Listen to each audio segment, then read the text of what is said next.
Legend of Yongi, the story of a Chinese boy in a small town, China, Suzhou.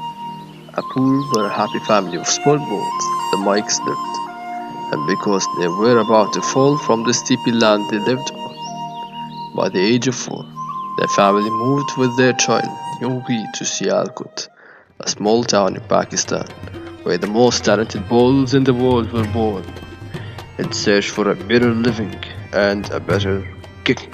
However, life was not very easy for the family, and especially Yungi, who was heavily discriminated by the racist Pakistani players for having deflated cover, possessing a very low acceleration, and being fake. Hi, go back to China, bye.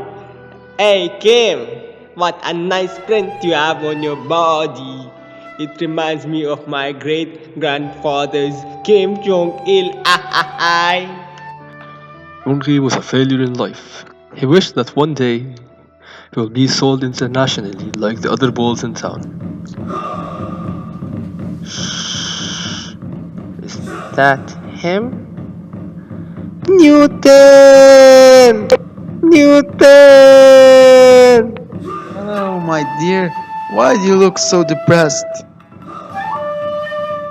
The Pakistani players name calling me. They all tell me to go back to China.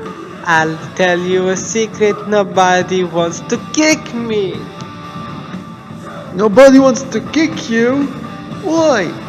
Because I'm a very poor bull, they cannot be inflated myself.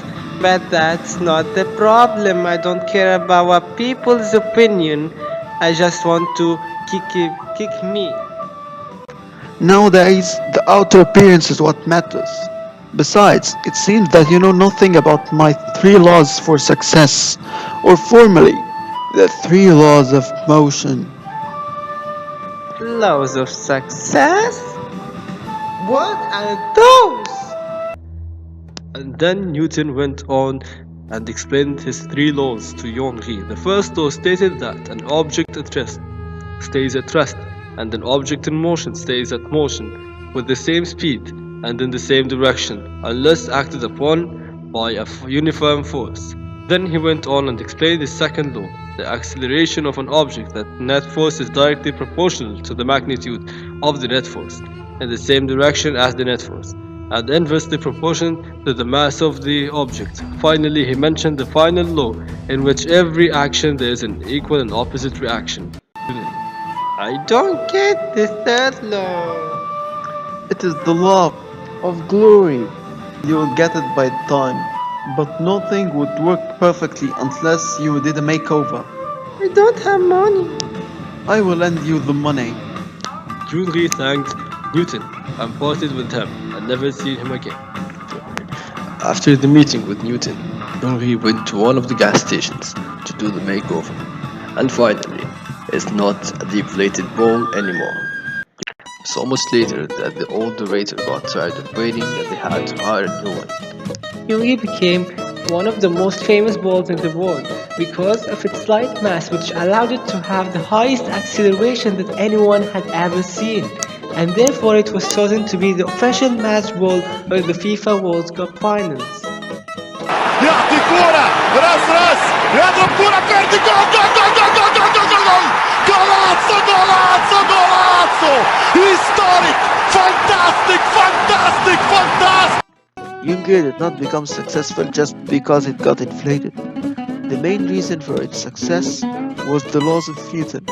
Because it got inflated, it catched people's attention to try it, and thus there was always an external force applied on it, which was the force of kicking. Otherwise, its state of being at rest would have never changed.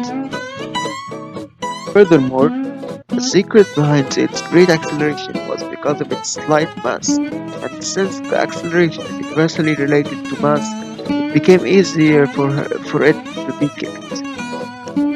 And finally, Yungi was able to understand the third law of Newton when it was used to score the winning goal of the World Cup.